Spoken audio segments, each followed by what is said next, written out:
여러분, 오늘이 토요일 날이죠. 토요일 2025년 6월 14일 토요일 오후 1시 45분을 가리키고 있습니다. 그래서 당뇨 얘기를 조금 더 하고, 전번 시간에도 당뇨 얘기를 했습니다만은, 잠깐 또 해야 되겠습니다.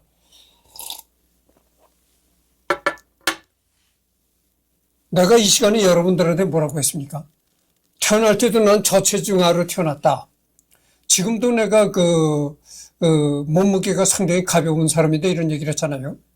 근데 내가 왜 당뇨약을 먹다가 인슐린 펌프를 가게 됐는가, 이걸 또 한 얘기를 듣겠습니다. 전번에 내가 뭐라고 했습니까? 당뇨약은 식후 혈당을 잡아주지 못한다, 이런 문제점이 있다고 그랬잖아요. 그래가지고 인슐린 펌프를 가는 가장 큰 원인이 되었다, 그런 얘기라고. 또 한 가지, 내가 인슐린 펌프를 갈 수밖에 없는 원인이, 방금 전에도 내가 얘기를 했잖아요. 몸무게가 가볍다고 얘기를 했는데, 이 당뇨약은 말이죠, 당뇨약을 먹게 되면은 체중이 줍니다. 체중이 빠져요.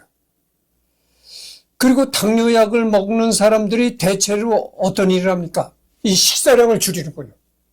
그러니까 당뇨약에도 체중을 줄이는 성분이 있고, 또 식사량도 줄이고 하니까 이 체중이 주는 거는 당연한 얘기죠. 그런데 생각해 봅시다.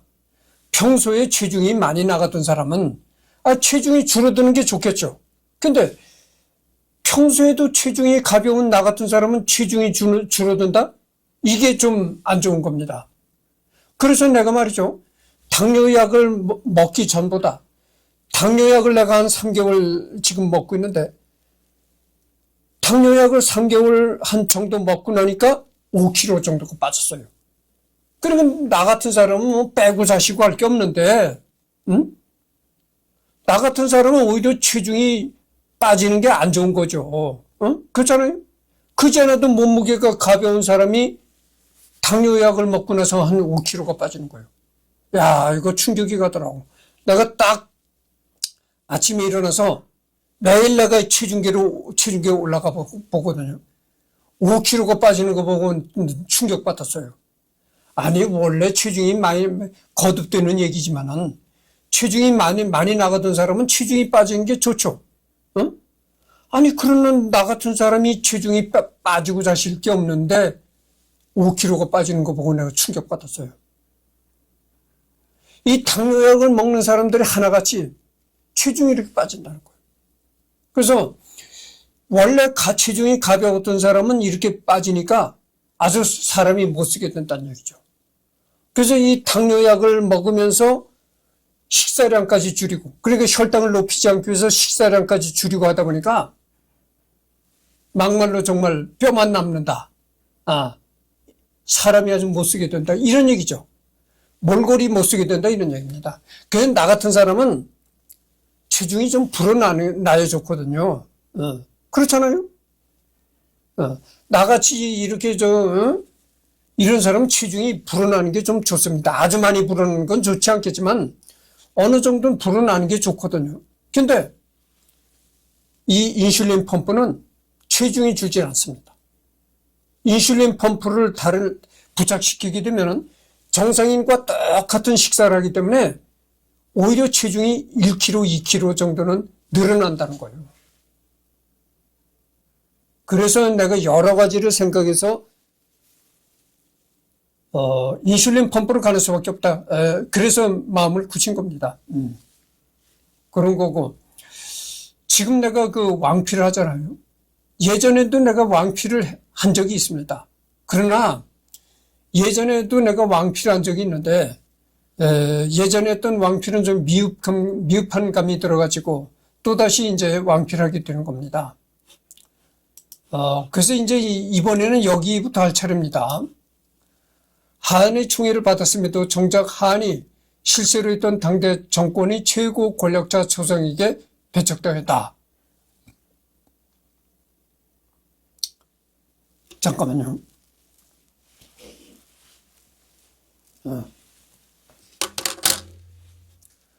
정씨 연간에 황문 신랑이 누차 결혼됐는데,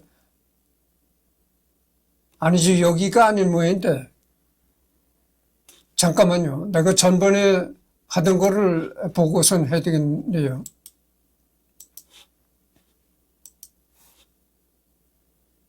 조금만 기다려 주십시오.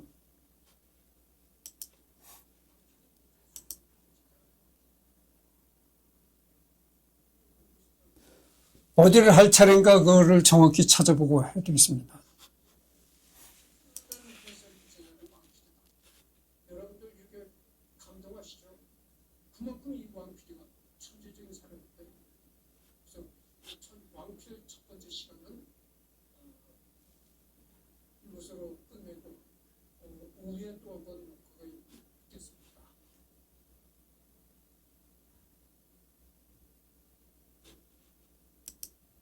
뛰어난 문장가요, 사상가요, 철학가요, 문학가요. 여기서부터 할 차례네요. 전번에 내가 녹화를 해서 올린 거 보니까 여기서부터 할 차례입니다. 왕필이 대성에 있던 시간이 적고 일을 해서 성과를 낸 것 역시 그가 잘하는 바가 아니었기에 더욱 뜻을 두지 않았다. 해남 사람 유도는 종행가의 학설을 잘 이야기하여 당시 추앙을 받았다. 매번 왕필과 이야기하면 항상 왕필을 굴복시켰다. 왕필은 하늘이 내려준 재주로 탁월하여 그가 얻은 것은 빼앗을 수 없다는 것이었다. 천성이 온화하고 조리 있었으며 연회에서 노니는 것을 좋아하였고 음유를 이해하였으며 투호에 능했다. 그가 도를 논함에 있어 문장을 쓰는 것은 하한만 못했지만 자연이 얻은 심득에 있어서는 하한보다 많았다. 왕필과 종해가 친하게 지냈는데 종해는 논의를 함에 있어 정밀한 사고를 근본으로 하였는데 매번 왕필이 고상한 식견에 굴복하였다. 왕필은 주역의 해설을 썼는데 영천 사람 순융이 왕필의 대연의를 비난하였다. 왕필이 그 뜻을 답하며 편지를 썼는데 희롱하며 말하길 무릇 밝음이 좋게 깊고 미미한 곳을 찾고 끝까지 달할 수 있지만 자연의 본성을 없앨 수는 없습니다. 안자의 분량은 공자가 예측하고 있는 것이었는데 만났을 때 기쁘지 않을 수 없었고 잃었을 때 슬프지 않을 수 없었습니다. 또한 항상 그 사람을 협소하게 생각해 감정을 도리에 종속시켜 따르게 하지 못한다고 여겼습니다. 지금은 마침내 자연이 바꿀 수 없다는 것을 알았습니다. 조카의 분량이 비록 가슴속에 정해졌다고 하나 한 달 정도 못 보면서 어찌 그 서로 생각하는 마음이 이토록 많습니까? 그러므로 공자가 안자에 대한 것이 가히 큰 잘못이 없다는 것을 알겠습니다. 내가 전번 시간에 뭐라고 했습니까? 주역, 바로 그 역경 해설을 그 왕필이가 붙였다. 그래서 역경이 이제 주역이 됐다 이런 얘기죠.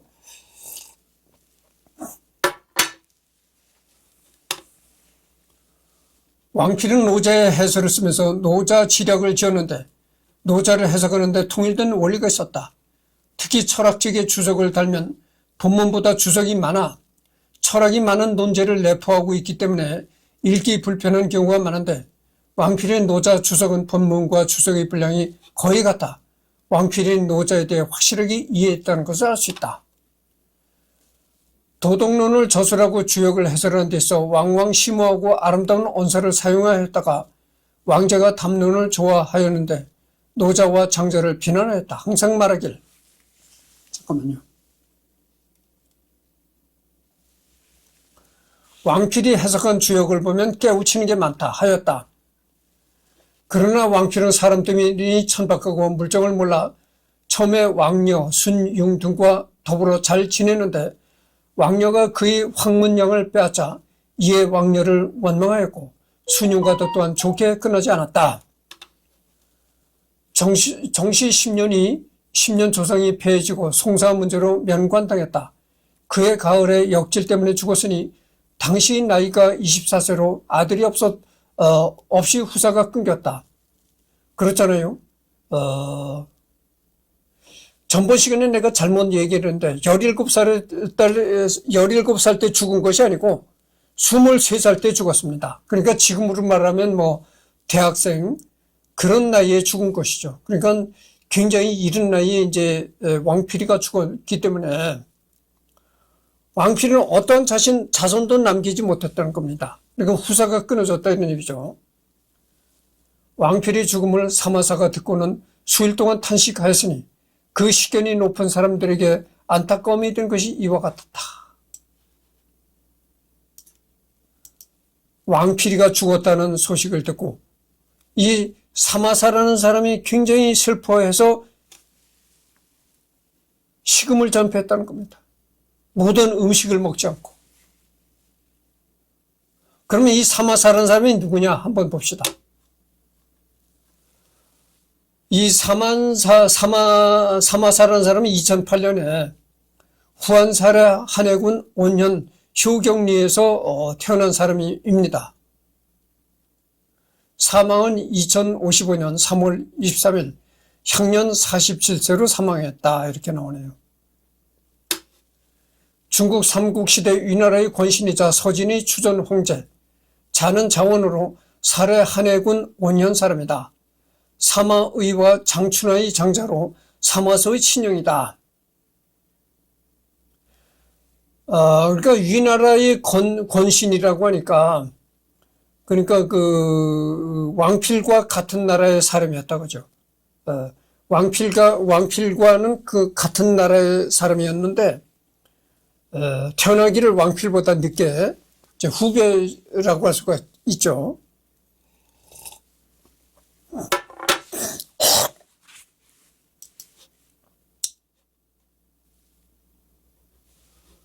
하완과 관련해서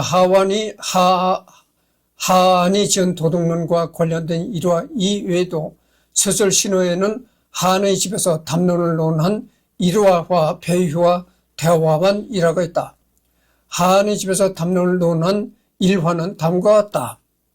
하한이 이부 성서가 되었을 때 지위와 명망이 높아 당시에 담객들이 가득 찼는데 왕필은 이 당시에 20살도 채 안 된 나이였지만 하한을 찾아갔으며 하한도 왕필의 명성을 들었기 때문에 지난번에 담론에서 제기된 이론 중에 논리적으로 가장 뛰어난 것을 골라 왕필에게 이 이론에 대하여 나는 논리적으로 지극한 것이라 생각하는데 다시 반론을 펼 수 있겠냐라고 묻자 왕필은 곧바로 반론을 펼쳤고 이를 좌종의 사람들은 하한이 졌다고 생각했다. 그래서 왕필은 스스로 문제 제출자와 응답자가 되어 자문자답을 하면서 담론을 전개했는데 좌종의 사람들 모두가 따라가지 못했다고 한다. 배휘와 대화원 일어나는 다음과 같다. 왕필은 약권인 나위에 배휘를 방문해 배휘가 대저무라는 것은 진실로 만물의 바탕이 되는 바로서 성인은 기꺼이 언급하려 하지 않았는데 노자는 끊임없이 부연 설명했으니 왜 그런가라고 물었다.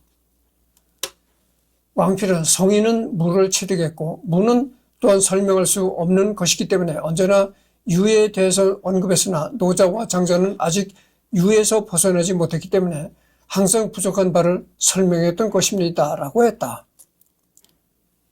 그러니까 배휘라는 사람하고도 왕필은 여러 가지 이제 논의 또는 논쟁을 했다 이런 얘기입니다.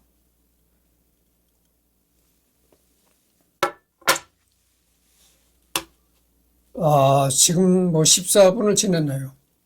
배휘와 관련된 이론은 학문적으로도 의의가 있는데 이 배휘라는 거 발음하기가 좀 까다롭죠. 배휘 이래야 되는 거죠. 현학의 경영을 설명하는 주요 예시가 된다. 배휘의 말처럼 대저 그전까지 유교에서는 문이 현인이라는 따위의 글자에 대해서 학자들은 논하지 않았다. 그럼에도 불구하고 배휘가 무와 성인의 관계에 대해서 논급한 것은 그 당시 학문적 경향이 이미 고전 유교와는 거리가 있었다는 점을 시사한다.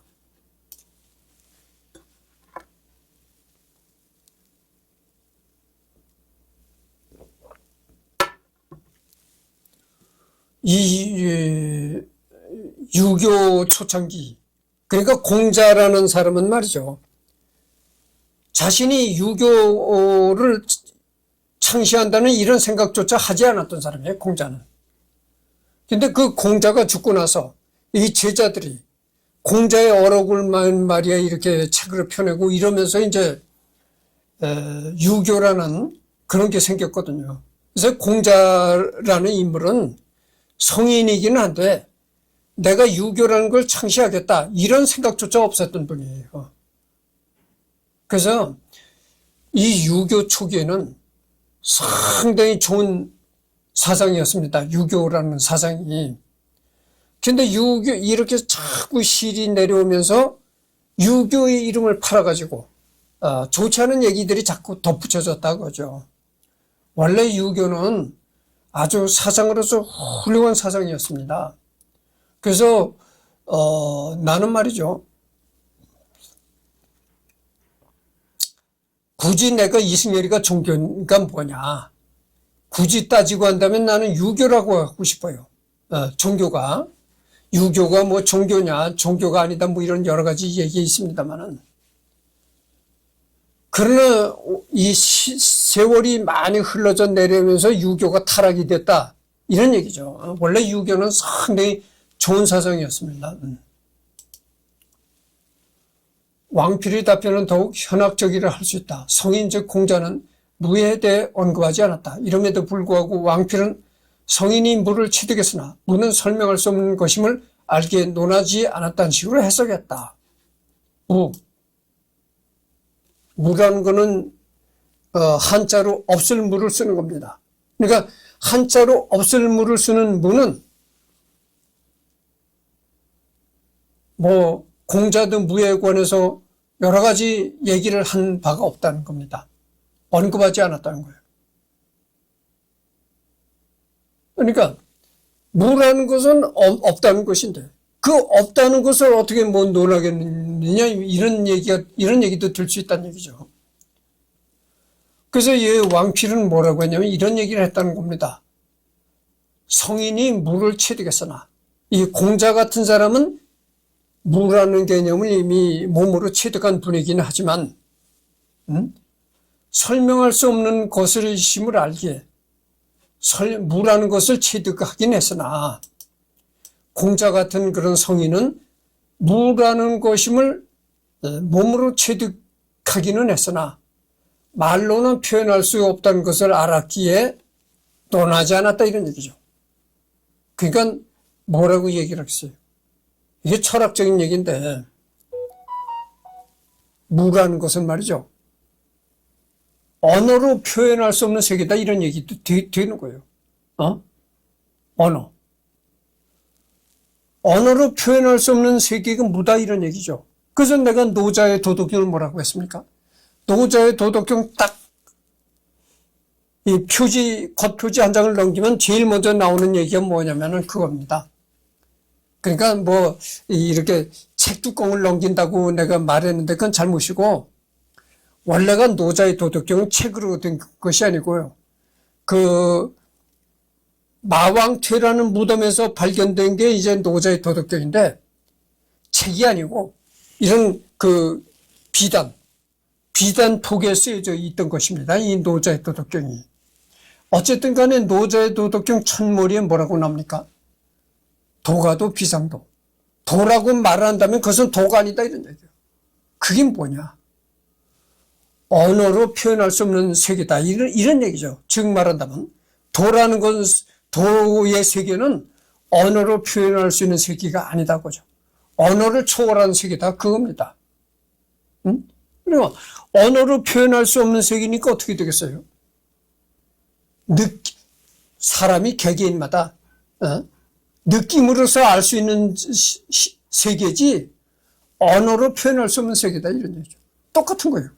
무도 그렇다는 겁니다. 또한 왕필이 부연하기를 노장은 부족했기에 부족한 바를 항시 설명했다지만 공자가 무에 대해 언급하지 않은 것은 왕필이 해석대로 하기보단 공자가 무 같은 형이상학적 개념과는 무관하거나 무관심했다고 여긴 편이 사리에 맞다. 형이상학.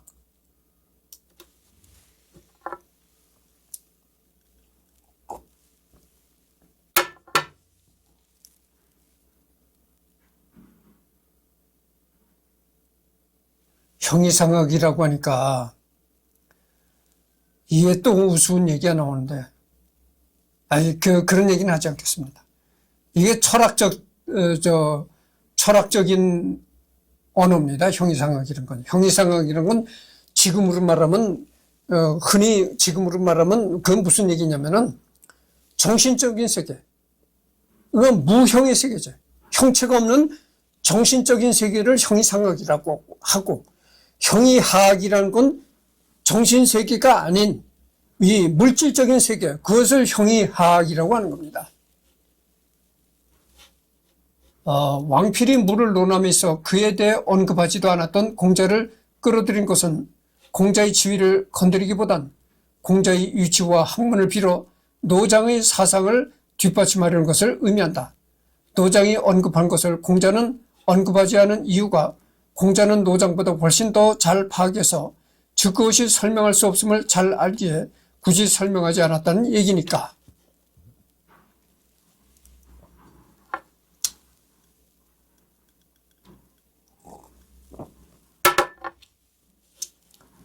일찍이 상서랑에 임명되었다가 처음에 왕녀, 순용 등과 사이가 좋았지만 왕녀가 자신이 학문 실랑을 빼앗았다고 여겨 왕녀가 왕필을 증오했으며 순용과 끝까지 좋게 지내지 못했다.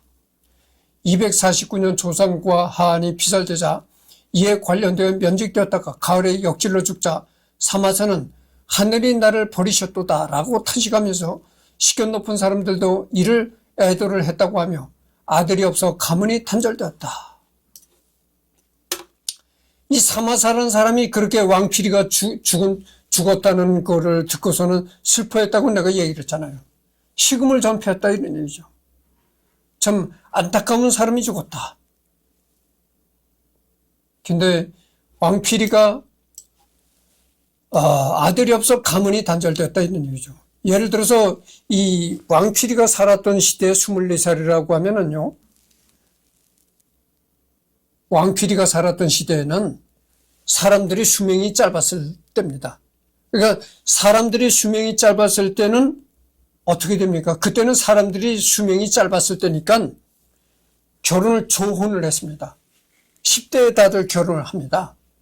그러니까 왕필이가 24살에 죽었다고 보면은 10대에 결혼해서 24살에 죽었다고 보면 충분히 아들, 딸을 낳을 수가 있었던 거죠. 근데 좌우지간에 어쨌든 간에 아들이 없어서, 왕필은 가문이 단절되었다. 이런 얘기죠. 가문은 단절되었지만, 이렇게 왕필이라는 이름이 역사적으로 남고, 사상적으로 남고, 이 동양 철학사에도 왕필이라는 이름이 계속 전해져 내려오니까,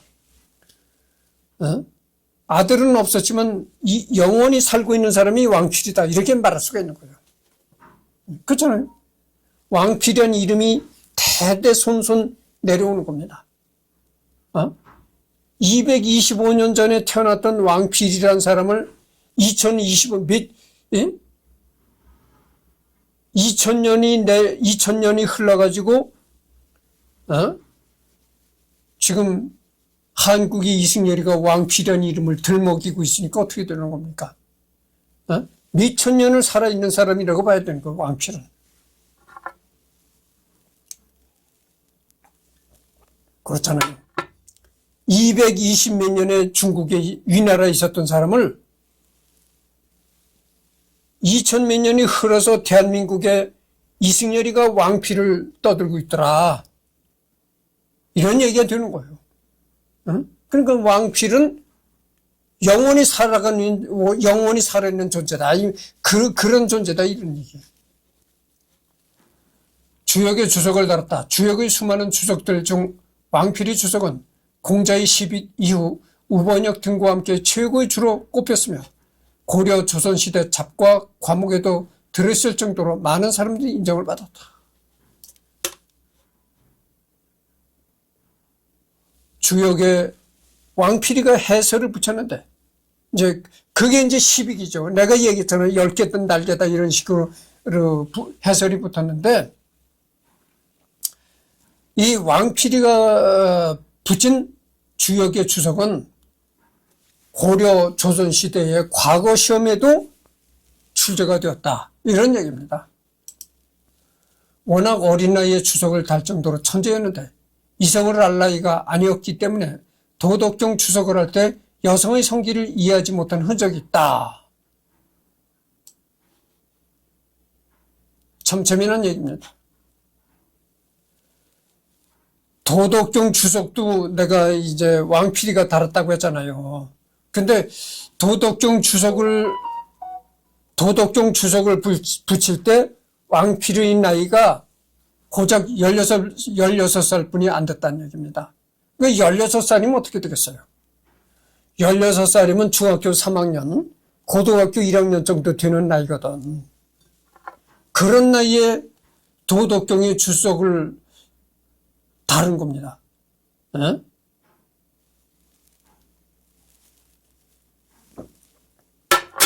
생각해 보세요. 중3이나 고1짜리가 지금 그런 일을 한다고 생각하겠어요? 그러나 왕필은 중학교 3학년, 고등학교 1학년 그 정도 나이에 벌써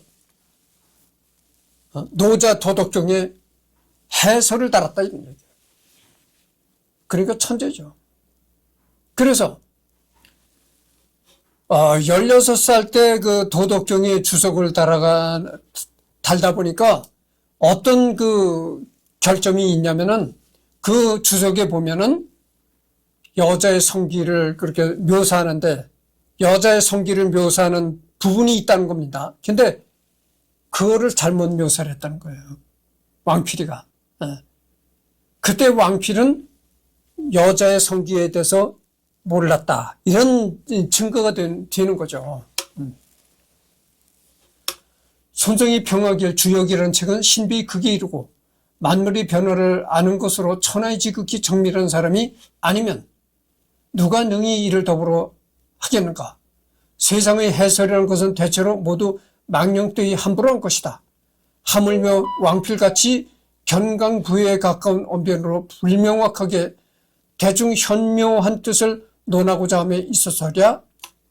그러므로 그 대충의 뜻을 서술하는 데 있어서는 화려한 언사가 눈에 가득 차지만 음량에 나아가서는 심오한 도리가 들리지 않고 육교의 변화, 여러 상들이 변받은 바나 일시, 세월, 오기가 서로 영향을 미치는 부분에 있어서 왕필은 전부 생략하고도 많이 관련되지 않았다. 비록 볼만한 것이 있다 하더라도 아마 장차 큰 도에는 누가 될까 두렵다고 했다. 이 손성이라는 사람이 있는데 손성이라는 사람이 그 왕필의 해석을 읽어보고 이렇게 얘기를 했던 거죠. 왕필이가 아무리 천재라고 한들 세상의 그 오묘한 현묘한 이치를 어찌 알겠는가. 그렇잖아요. 아니 16살짜리가 아무리 천재라고 한들 세상의 그 기묘한 세상의 이치를 어떻게 터득했겠는가 이런 얘기죠. 그래서 그렇기 때문에 음양을 얘기를 할 때 여성의 성기를 부정확하게 얘기를 했고 뭐 이런 식의 논리를 이제 왕필을 비난하는 논리를 이제 손성이라는 사람이 했단 얘기죠. 유명록에는 정연을 비웃다가 역질에 걸려 죽은 일화가 있다. 내용 자체는 그냥 가십이지만 당대인들로부터 왕필의 정시 현학이 선대의 고루한 정현유 양한 유학을 비판했다고 생각했음을 알 수 있다. 어찌됐든 간에 이런 비판이 있지만 거듭 얘기하지만 왕필은 뛰어난 천재라고 할 수밖에 없습니다. 여러분들 생각해 보십시오. 나나 여러분들 한번 생각해 보시라는 얘기예요. 나나 여러분들이 중학교 3학년이나 고등학교 1학년 그 정도 나이에 뭘 했습니까? 아무것도 몰랐잖아요. 그저 친구들과 어울려서 그냥 우스갯소리 나오고 철없이 막 뛰어놀고 이럴 때 불과하잖아요. 그런 나이에 이 세계의 사상이 담기고 철학이 담긴 주역의 해설을 붙였다는 거예요. 지금도 그 주역 그 왕필이가 해석하는 걸 그 도올 김영욱 교수가 그 주역을 강의하면서 얘기를 하잖아요.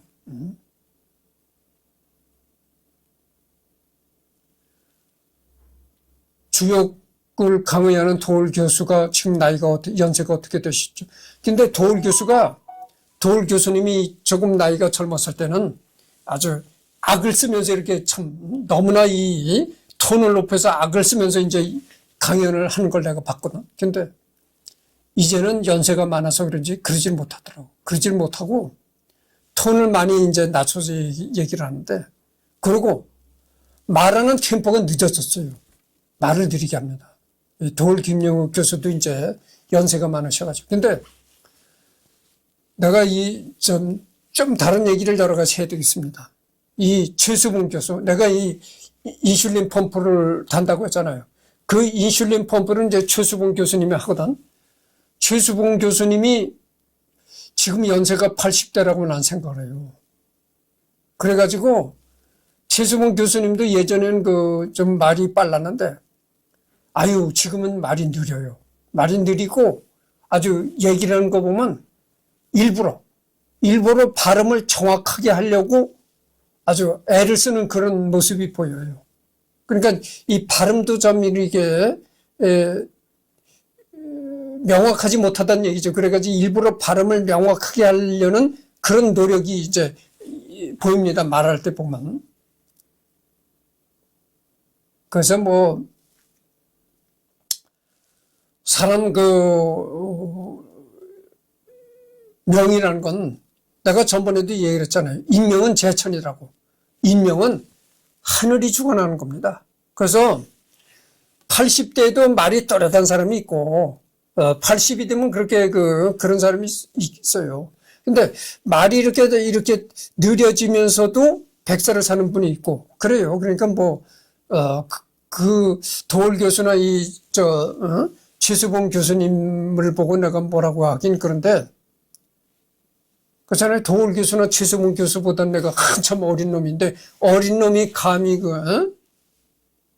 나보다 연세도 많고 또 나보다 훌륭하신 분들인데, 내가 뭐, 나이도 어리고 평범한, 별 볼 일 없는 이승열이가 그런 분들을 무작정 비판한다는 건 인간 도리에 맞지 않잖아요. 그러니까 더 이상 얘기를 안 하겠습니다. 또 이건희 회장이라고 있었어요. 돌아가셨지만. 그래서 이건희 회장님 보고 누가 그래, 야, 어리더리한다. 빠리빠리해야지. 뭐 어리더리하고 말도 그냥 느리고. 이건희 회장이요, 젊었을 때 보면은 이병철 회장이 살았을 때 금방 이병철 회장한테 삼성전자를 물려받고 회장 자리에 취임을 하고 얘기를 할 때 보면은 말이 굉장히 빨랐어요. 마누라 빼고는 싹 바꿔라! 이러면서 얘기할 때 보면 참 말이 빨랐거든요. 말이 빠르고 어리더리하지 않고 그랬어요. 그러면서 이 볼펜 하나 들고 얘기를 하면서 이 마누라 하나 빼놓고 다 바꿔라! 이런 식으로 얘기를 하는 거 보면 말이 굉장히 빨랐던 얘기죠. 근데 이건희 회장이 평소에 병이 있었는지 그랬잖아요. 그래가지고 그렇게 말이 느려졌다고. 말이 느려지고 어리더리하고 그렇게 된 거죠. 젊었을 때서부터 그랬던 게 아니에요. 그러니까 자꾸 얘기가 다른 쪽으로 나왔습니다만. 왕필이 여구의 주석을 지을 때 번번이 정연을 고루한 유생이라면서 영감쟁이 말은 이치에 맞지 않는다고 했는데, 정연의 유령이 나타나 젊은 나이에 경솔하게 문구를 견강부회하면서 나를 함부로 책망하냐고 했다. 정연이 떠나자 왕필은 속으로 몹시 두려워했고 얼마 후 역질에 걸려 죽었다. 정현.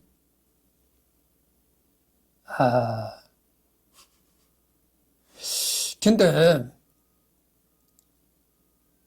참 이게 왕필이가 정말 대단한 사람입니다.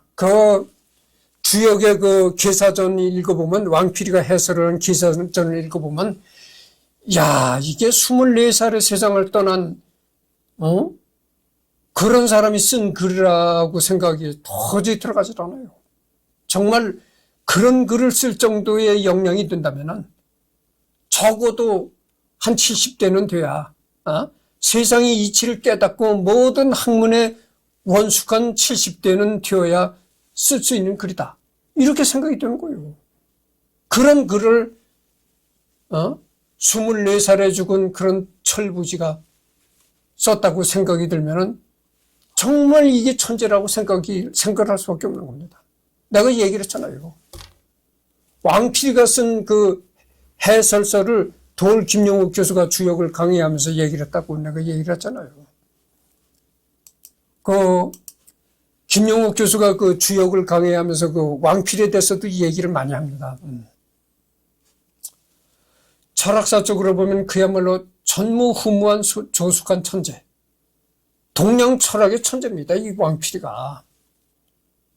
왕필, 그러니까 참 꿈보다 해몽이 좋게 이게 해설을 붙인 사람이 왕필이에요. 에?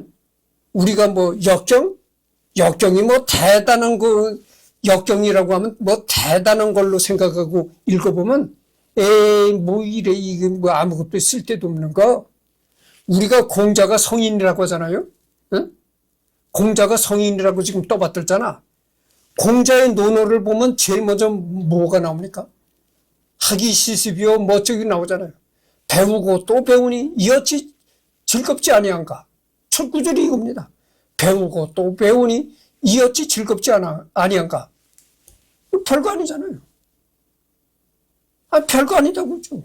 에이 이거 별것도 아닌 걸 써놓은 사람을 무슨 뭐 성인이라고 하는 어쩌고 이렇게 얘기를 할 수밖에 없다 그죠. 근데 야 이거 왕필이가 쓴 해설을 보면 야 이게 정말 대단한 겁니다. 대단한 거예요. 공자의 얘기는 이렇게 간단하고 별 볼 일 없게 생각이 드는데 왕필의 해설을 읽어보면 이건 뭐 정말 감탄할 수밖에 없다. 그래서 이제 꿈보다 해몽이 좋다.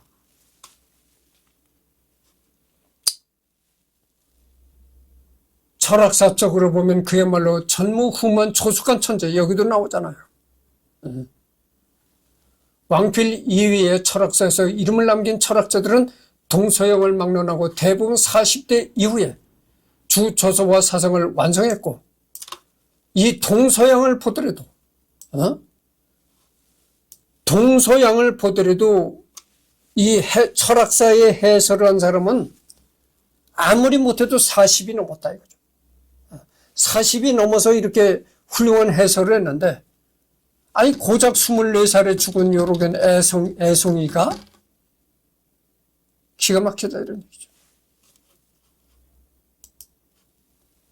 몇몇 천재적 인물들도 20대 후반 이상은 되어야 유의미한 업적을 남길 수 있다. 아무리 훌륭한 천재다 하더라도 동서양을 통틀어서 아무리 훌륭한 천재라 하더라도 20대 후반에 30대를 바라보는 나이가 되어야 그때서야 비로소 뭐 해설을 앞시고 끄적거렸다. 근데 불과 24살에 죽은 이 애송이가 이거 기막힌 문장들을 남겼다 이런 얘기죠. 그러니까 이 왕필이가 얼마나 대단한 사람이었는가를 알 수가 있는 것이죠. 어찌 보면 말이죠. 어찌 보면 이 왕필 때문에 공자라는 인물이 더 성인이 됐다고도 볼 수가 있는 거예요. 그렇게 참 기막힌 해설로 떠받쳐주니까 공자가 더 위대해질 수밖에 없었다. 이런 얘기를 할 수밖에 없는 거예요. 예술이나 전쟁, 수학, 과학 분야의 경우 종종 10대부터 활약한 저숙한 천재들이 등장하곤 했지만 철학의 경우 왕필을 제외하면 10대 시절 족적을 남긴 인물은 존재하지 않는다. 그러니까 동서양을 통틀어서 과학, 수학 이런 분야에는 왕필과 같은 젊은 나이에 족적을 남긴 과학자들이 있었다. 그렇지만 이 철학 분야에서는 왕필과 같은 그런 애송이 시절에, 애송이 때 이런 글을 남긴 사람은 없다 이런 얘기입니다. 동서양을 통틀어 서 없다. 다만 너무 빨리 죽는 바람에 자신만이 뚜렷한 사상을 남기는 데는 실패하여 요절한 것이 매우 안타까운 비운이 인물이었다.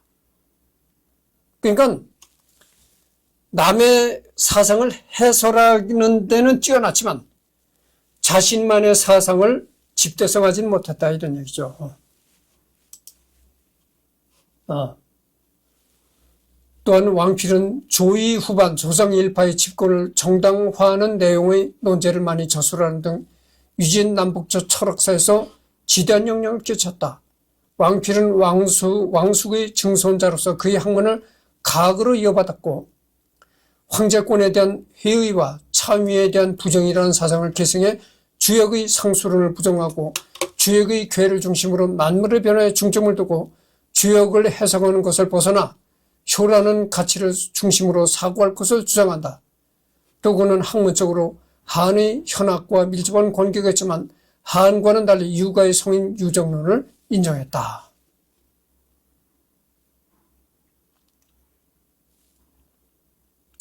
41분을 경과했습니다. 그래서 하여튼 나무위키 리딩은 끝났는데 더 어떻게 인터넷으로 검색을 해보고 나무위키의 나와 있는 내용보다 또 보강할 내용이 있다면은 하고 그렇지 않으면 다른 인물을 선정해서 하도록 하겠습니다. 오늘은 더 이상 녹화가 없습니다.